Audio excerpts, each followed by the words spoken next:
Well, alrighty. Many of you have been asking me to talk about this since Gaijin announced the Leviathan update, so here we are.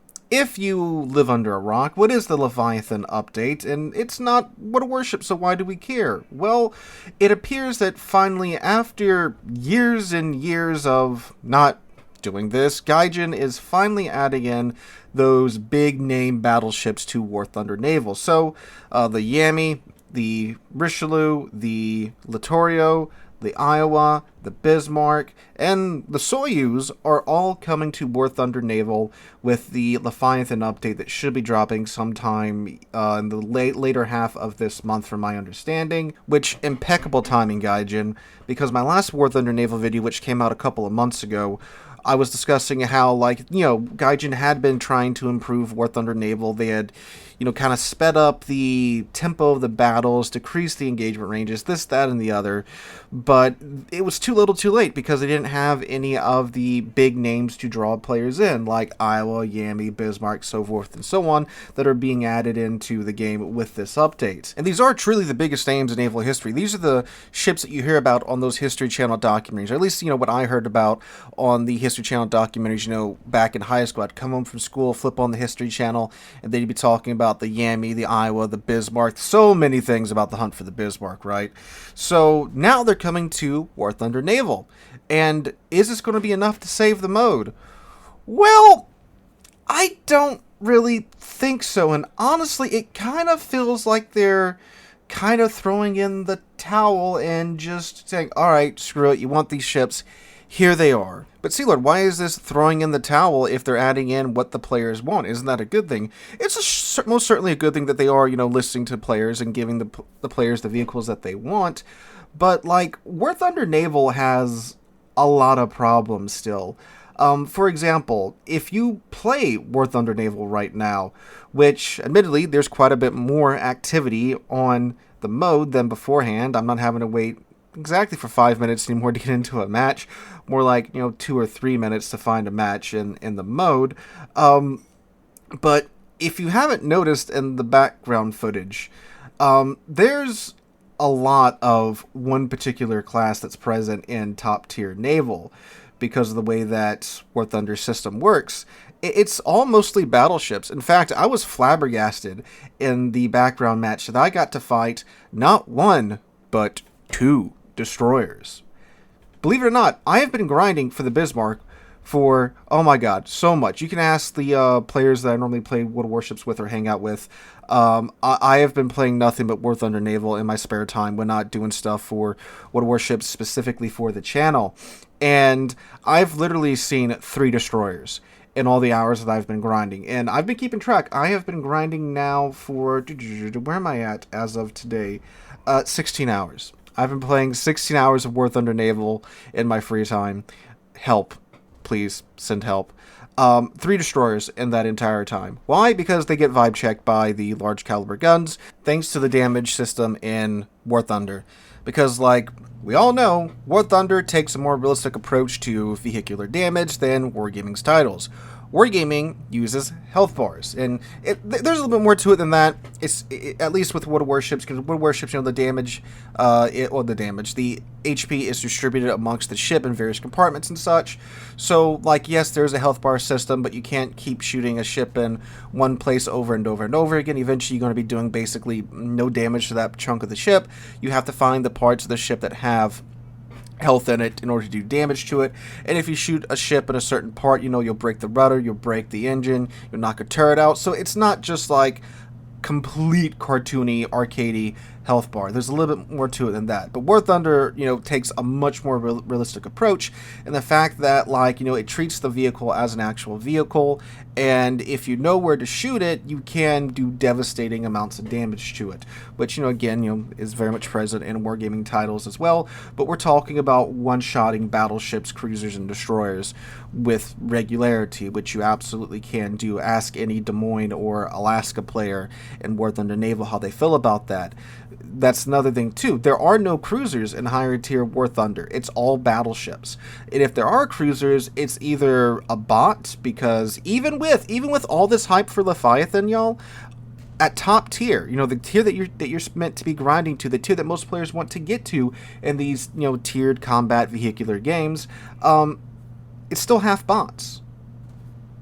That says a lot when they're releasing the Yami, the Bismarck, the Iowa, so forth and so on, these big names. It's still half bots, which is a vast improvement over the mostly bot matches I was having beforehand playing War Thunder Naval. So, yeah, but anyway, you don't take those cruisers and those destroyers out because you just get one-shotted by some Kirishima sitting in the back of the map. Or me and my Scharnhorst. I've gotten so good at one-tapping Des Moines. It's so funny. It's just a free kill when you see a Des Moines pop up. But yeah, you don't take those type of ships into battle because of that, which naturally leads to just battleships slogging it out back and forth for the entirety of the match, which, I hate to break it to you, it's not that fun. It's an interesting combat system. I will give them that. It has certainly grown on me over, the past week or so I've spent grinding away to get up to where the Bismarck's going to be introduced into the tech tree, and we'll get to that in a moment. But it's not really fun. It's not really dynamic. There's a lot more to warships when it comes to, like actually maneuvering your ship and, positioning and such. Here it's just, okay, we're going to take turns blasting each other's broadside until I eventually find, your magazine, or, I get through your armor and I detonate your magazine, or I manage to kill enough of your crew to now where your ship sinks. And that's kind of what you spend like 20 minutes doing. Like the match you're watching in the background, this was a 27-minute match, which, we all are tired of 5-minute matches in World Warships, but playing one round for 27 minutes, it kind of gets old pretty fast. So it's not a very dynamic mode at all, at least from what I've been seeing over here for the past, I've really been grinding for the past week or so in Naval. And before, I usually come back and I check in on Naval every few months to see how it's doing. And certainly they have tried to, make things closer, get things going at a faster pace and such. But it's all just kind of mind-numbing because you don't really have time to maneuver or anything too much, because you're spending most of your time in Naval staring down your sniper view, trying to get your shots to land on the enemy ship because of how the aiming system works. The aiming system in Naval is much more in-depth than in World Warships. You have to take into account your ship's movement and the enemy ship's movement for your shot. So you're constantly trying to, is he closing? Is he opening up the gap? How's he turning? I have to compensate for him. I have to compensate for my ship. They have added in, more than a few tools to help you do this, but still, you have to dedicate most of your time doing that. Whereas in World of Warships, when you lock onto a vehicle, the game does all this for you, and you're really just trying to predict, exactly, where's he going to maybe move, and then, what part of the ship do I want to hit at him a little bit further forward, and then you let the shells fly. And people in World of Warships get stuck staring down their ADS view too, but not anywhere near as bad as it is in War Thunder Naval, because you have to do all the heavy lifting yourself, whereas, again, the game does that for you in World Warships.